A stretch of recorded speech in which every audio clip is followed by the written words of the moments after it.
Good evening mga kahoods. So, ngayong gabi ay nag-dinner kami sa labas. Actually, it's 8:12 no. Trinay lang namin dito sa bagong restaurant. Hindi ko lang ano yung name ng restaurant na to. But ito yung mga simula na kinuha natin pagkain. So maraming iba't ibang putahe yung kinuha natin dyan, kasama yung roast beef. Meron din tayo dyang turkey, no? Roasted turkey. Meron din tayo dyang kinuhang ano ba yun?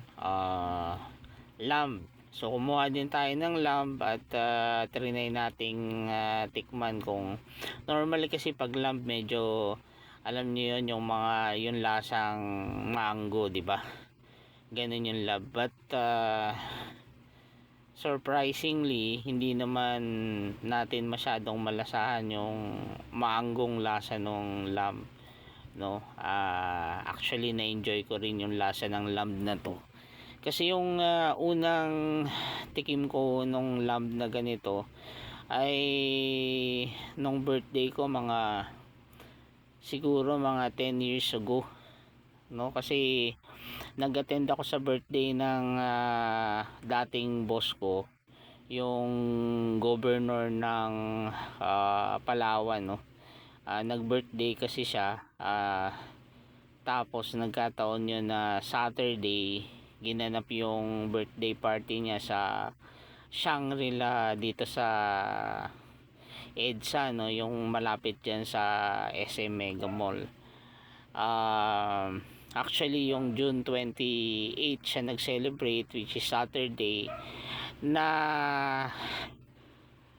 incidentally ay yun din yung birthday ko, no? Yung June 28. So nag-party siya. Ang birthday naman niya is June 29. That is Sunday naman yon. Sunday yung birthday niya, kaya lang ginanap yung birthday niya doon ay June 28. At yun nga, medyo nalibre tayo doon sa birthday party ni Governor ng Palawan. Hindi ko na lang, Governor Alvarez actually.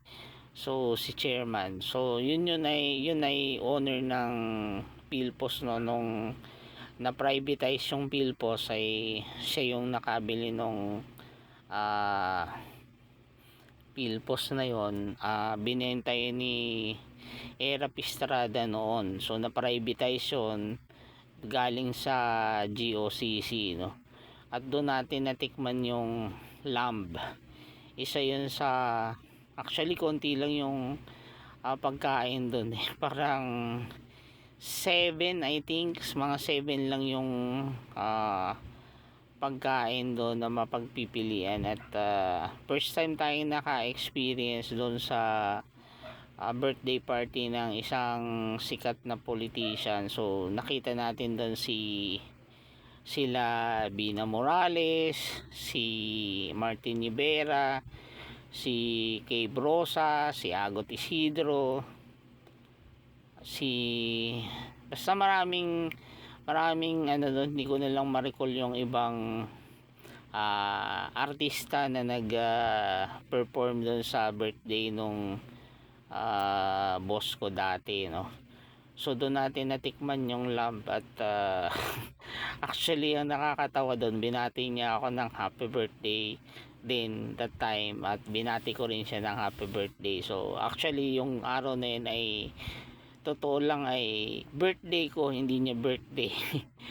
No, kasi 29 na yung birthday niya, and that time ay 28 yun, June 28. So yun yung birthday ko mismo, no? Naganda siya at doon tayo nakatikim ng lamb. So trinay uli natin tikman yung lamb dito sa yung actually yung lamb doon sa Shangri-La nung time na natikman ko ay masyado kasing red. Alam niyo yon, yung pagkakaluto doon ay talagang rare. So yung tipong dumudugo-dugo pa yung lamb na sinerve doon. At kaya pagka ganun, lasang-lasa mo yung dugo ng lamb, yung anggo niya ay sobrang tapang, no. This time dito parang ano, malapit na siyang mag well done, so that's why medyo bawas na yung lasa ng anggo, no. So ito naman, medyo na-enjoy natin yung pagkain dito. So marami tayong kinuha dyan. Hopefully hindi tayo atakihin ng ating gout, no. Kasi alam nyo, tuloy-tuloy lang yung atake natin ng gout, no. But anyway, sa biking to, no. Sa biking itong kinainan namin dito. So yan, medyo tumayo ako at medyo inuhaw tayo. So kuha lang tayo ng mainom natin at bago natin ituloy yung pagkain na yan. Ito ay hindi na ako tumayo, no. Hindi ako tumayo para kumuha ng pagkain. Nagpakuha na lang ako doon sa mga anak ko ng food na to, para wala kasing magbabantay doon sa walang magbabantay doon sa table kung aalis pa ako. Ayan doon lahat yung mga gamit namin, kaya hinayaan ko na lang na yung mga anak ko ang kumuha nung pagkain, no. Actually maraming choices doon sa inumin, no. Kaya lang marami kasing doon beverage na sugary. So hindi tayo masyadong kumukuha ng mga sugary na juices, because yun yung nag-trigger kung bakit ako nagkakaroon palagi ng gout. So medyo iwas tayo sa gout. At the same time, since diabetic din tayo, hindi tayo masyadong nagiinom doon. Ang kinuha ko lang actually drinks doon ay yung water with lemon, no. So at least yun, medyo lang talaga water na with lemon lang. So makakatulong din yun para i-burn yung pangalan nito, i-burn yung ating fats. Tapos it help yung digestion natin para tuloy-tuloy at hindi tayo sumakit yung tiyan. So yun yung maganda sa sa lemon water na yun. So medyo marami lang kumukuha ng drinks doon, kaya medyo nagtagal ako ng konti. Meron ding mga beer, siguro mga 5 choices lang, no. Tapos ayan, nagbitbit din ako ng mga fruits. Importante kasi yung mga fruits talaga doon sa doon sa digestion natin, no. Nakakatulong yan. Actually kadalasan pagka kumakain ako ay inuuna ko munang kumain ng fruits bago ko kumakain ng pagkain, no. Lalo na yung mga matataba na pagkain at saka mga meat. Inuuna ko yung mga pagkain ng fruits, because baliktad kasi yung style ng mga normal na napapansin nating pagkain ng mga tao, no. Normally ang nangyayari, ginagawa nilang pang dessert yung mga fruits, no. Ako normally ang ginagawa ko naman ay kinakumakain muna ako ng mga fruits. Bakit? Kasi yung mga fruits ay mayaman yan sa mga fiber, na yung fiber ay sa hindi nakakalam ay yun yung tagalinis ng ating stomach. Yun yung walis sa stomach natin, kasi yung stomach natin ay medyo allergic doon sa mga sa mga fiber na dala ng mga fruits na yan. At normally pagka nauna yung fiber sa tiyan mo, and since allergic yung ating stomach doon sa mga fiber na yan, walis kasi yon. So winawalis yung lahat ng dumi doon sa ating sikmura. Ngayon kung mauuna yung fiber, ibig sabihin mai-irritate na kaagad yung ating stomach. Kaya paglabas doon nung pagdating doon ng mga kinain nating meat at kung ano-ano pang mga pati na mga pagkain, siya yung nakasapin doon. So meaning ipla-flush out ngayon once na dumating doon yung mga meat, no. Kumbaga in preparation, nag-aalburuto na yung stomach mo.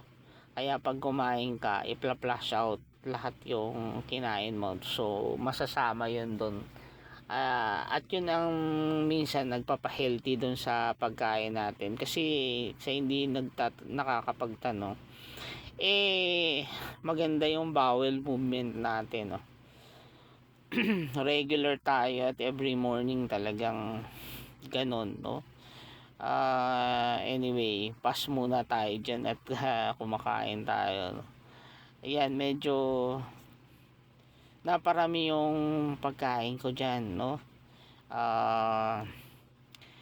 Hindi kasi ako normally kumakain ng sobrang dami, lalo na yan medyo gabi na yan. Ako talaga pagka kumakain tayo ng marami ay nangyayari tuwing umaga. Pagdating ng gabi, syempre patulog na tayo niyan at hindi na yan madadigest. Mako-convert na yan into fats kasi anything na makain natin at supposed to be kailangan tayong gumalaw, 'di ba, magtrabaho para ma-burn natin yung mga kinain natin. Since pag gabi na, ang nangyayari pag nag-overeat tayo ay mako-convert yan into fats at yan yung nagiging bilbil, 'di ba, sa karamihan. So ngayon, pagka yan ay hindi na burn natin, magiging tabayan at mag-stick yan doon sa katawan natin, no? Kasi dapat yung anything na kinakain natin ay nabe-burn din kaagad natin, 'di ba? Kaya 'di ba yung based on science ay nire-recommend sa atin na dapat ay hindi tayo kumakain ng marami doon sa gabi, 'di ba? May kasabihan nga na kumain ka na yung parang anong tawag doon? Yung parang masiba, 'di ba? Parang masiba, kumain ka hanggang gusto mo basta morning kasi during the whole day ay mababurn mo yon. Tapos ang pagdating naman ng gabi ay dapat para kang pulubi na wala kang makain. So kung konti lang yung makain mo, so much the better kasi hindi mo na kailangan i-burn yon, hindi na kailangan. Otherwise, yun nga, as I've said, pagiging fats lang yung kakainin mo na yon. So ayan, kung mapapansin nyo, alternate, no, pagkakain ko nung mga meat, kakain ulit ako ng fruits. Normally kasi fruits talaga inuuna ko. Ito lang medyo nagkaroon ng alternate, no, nagka-alternate yung pagkain ko. Pero pag sa bahay talaga ako or sa ibang restaurant na katulad ng Vikings, inuuna talaga natin palagi yung fruits bago tayo kakain ng anything, para yun nga again makatulong sa pag-digest natin yung mga fiber nitong kinakain nating pinya, pakwan, sorry. Yung pakwan na yan, ang advice sa akin ng doktor ay medyo iwasan ko, no. Although paborito kasi natin, yung isa sa paborito nating prutas yung pakwan. So pero yung sinabi ng mga ang tawag dito, diabetology ang tawag doon, tologist, sabi niya sa akin iwasan ko yung pagkain ng apple, pineapple, itong watermelon kasi maraming sugar yan, maraming sugar lahat yan.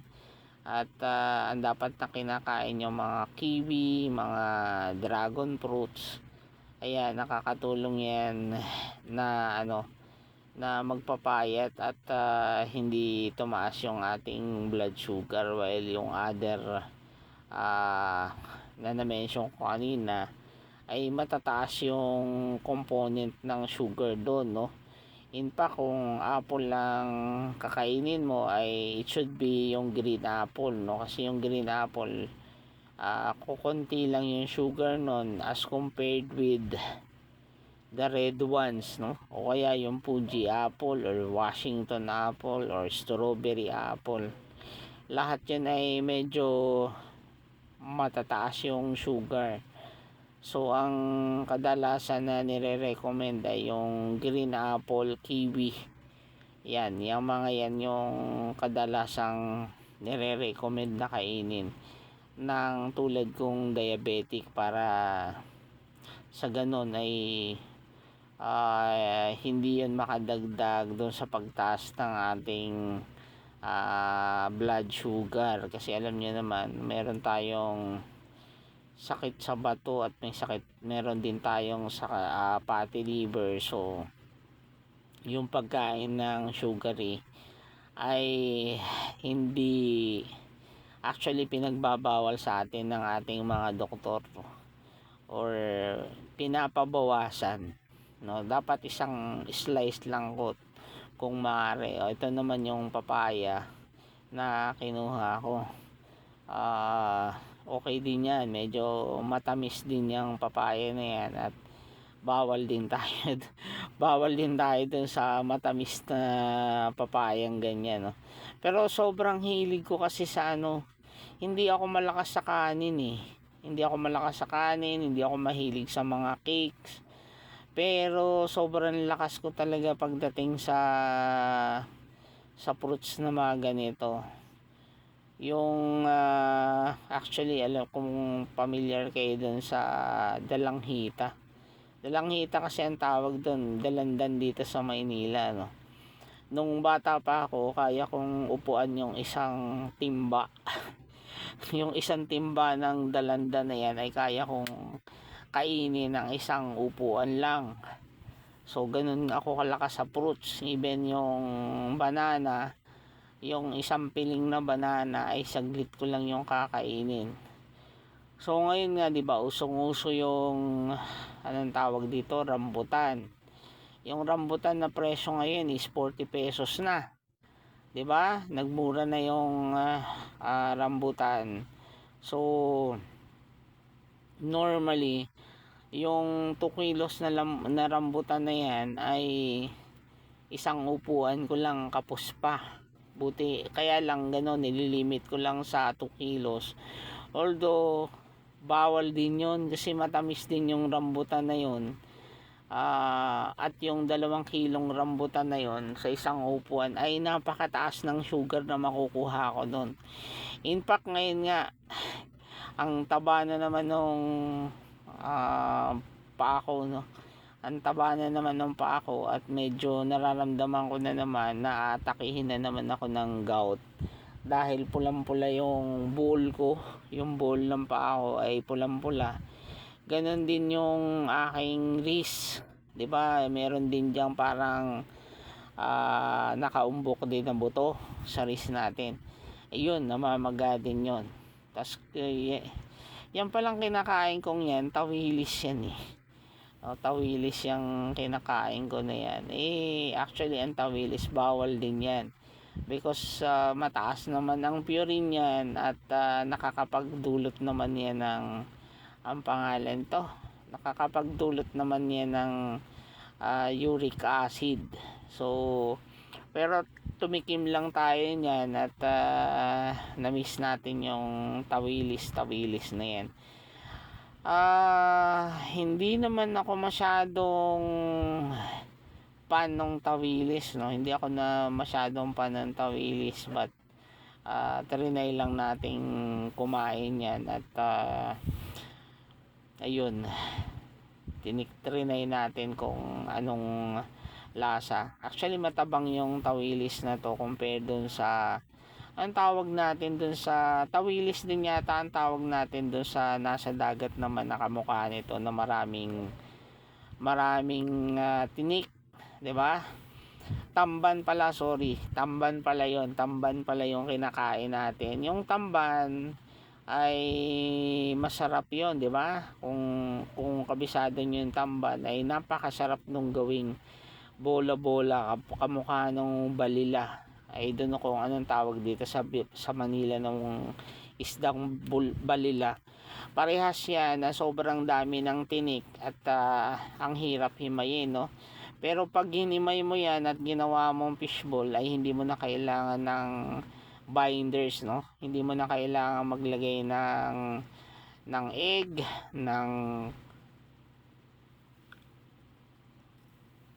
ng flour or ng cornstarch, no? Hindi mo na kailangang lagyan ng ganun at napakasarap ng tamban na yon at saka nung balila na gawing fishball, no?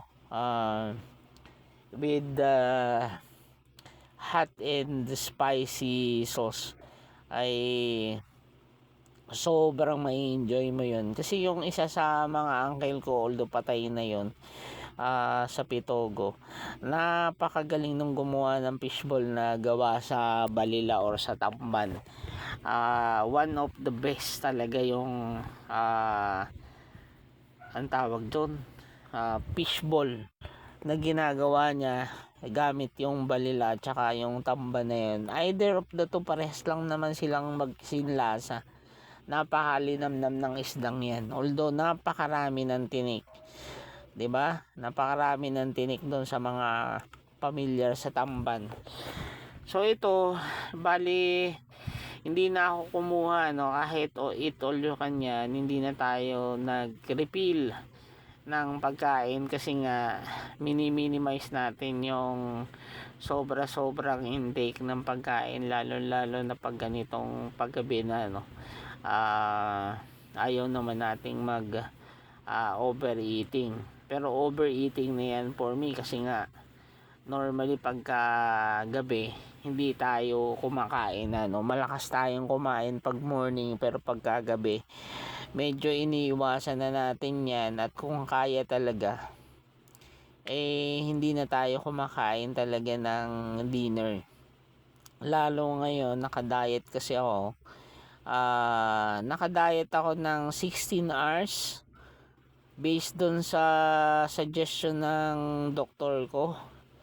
So dun sa loob ng 16 hours dapat hindi ako kakain. Okay lang mag water pero walang solid food na kakainin. So medyo mahirap at bumaba yung timbang ko ng almost 5 kilo siguro na yung binaba ko ng timbang. Hindi lang halata dyan, but pag nagkilo ko ay nawalan ako ng ganong kalaki because of the fasting na ginagawa at sinuggest ng doktor ko. Tayo naman, sumunod tayo dun sa doktor natin kasi nga alam niyo yun, gumastos ako ng almost 50,000 last month para doon sa testing, para doon sa pangalan nito, para doon sa supplement na sinuggest niya, plus yung 12,000 nga yung yung rate niya, yung professional fee niya ay 12,000 para sa consultation na tumagal lang ng 15 minutes. So, 'di ba? OA, 'di ba? OA, grabe yung doktor. Grabe yung doktor actually, no. Sa taas ng professional fee na siningil niya. Sobra. Anyway, yung doktor kasi ay sa US pa nag-aaral at actually yung last month ay hindi kami nakapag-meet because nasa US nga siya at nagkaroon na naman siya ng training doon. So yung doktor ay capable na makapunta-punta kung saan sa mga bansa because can you imagine yung isang buong araw niya ay meron na siyang naka-schedule na kakausapin hanggang gabi. normally yung inaalat niya per patient ay 1 oras naman talaga. Kaya lang ako kasi hindi ako tumatagal ng ganon, yung very concise lang kasi ako makipagkwentuhan sa doktor, no, hindi ako dumadami ng kwento. Hindi kasi yung makwento kundi ano lang, tamang-tama lang, kung hangga't maaari concise yung mga na-discuss at matapos ka agad. So yung 12,000 ko ay less than 30 minutes tapos na yon. Tapos 12,000 na, di ba? Ang sakit sa bulsa kung tutuusin. So kumuha ulit ako ng fruits, although itong nakuha akong anong tawag dito, pakwan, tsinaga lang natin, matabang to, although mapula pero matabang. Pero okay lang yon, mas maganda yung matabang, at least hindi tayo tataas yung blood sugar dito. Puro water to yung makakain natin dito. Actually ngayon umuubos tayo ng more than 10 glasses a day ng tubig. Kanina lang hindi tayo masyadong kanina lang hindi tayo masyadong inom ng tubig, parang 6 glasses lang yata yung nainom ko. Ang recommended kasi dapat 8 to 12 glasses per day. Although pinitensya sa akin kasi nga hindi ako nagiinom, pero kailangan nating uminom ng water because nga yung mga ininom kong supplement ay kailangan ay madalas tayong umiihi, no? Tsaka dumudumi because yun na nga, yun yung recommended na para ma-flush out yung toxin sa katawan natin while taking yung mga supplements na pinagbibigay niya na sobrang mamahal din, no? Ini-import ko nga yung aking supplement sa Malaysia, sa Singapore, para makatipid lang tayo because yung kung bibilhin mo siya dito sa Pilipinas, yung 2,900 na isang bottle, ay dito sa Pilipinas ay less than or close to 5,000 pesos isang bottle nun. So yun naman, pag import natin ng mga supplement sa ibang bansa ay tumatagal ng 4 hanggang 5 araw lang. So 'di ba, ang bilis. Kaya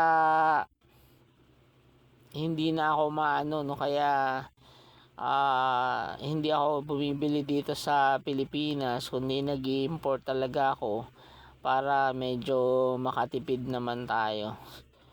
So itong kinakain kong pineapple ay sobrang tamis niyan, sobrang tamis. Na-enjoy talaga natin yung lasa nung na yan. Nagko-complement siya, matabang yung pakwan, while itong pinya ay masarap naman, sobrang tamis naman. So ayun, actually sabi ng doktor kung susundin ko siya, dapat isang slice lang ng pinya kakainin ko kada upo, no? Kung grapes naman, 4 or 5 peraso lang ng grapes ang kakainin isang sitting.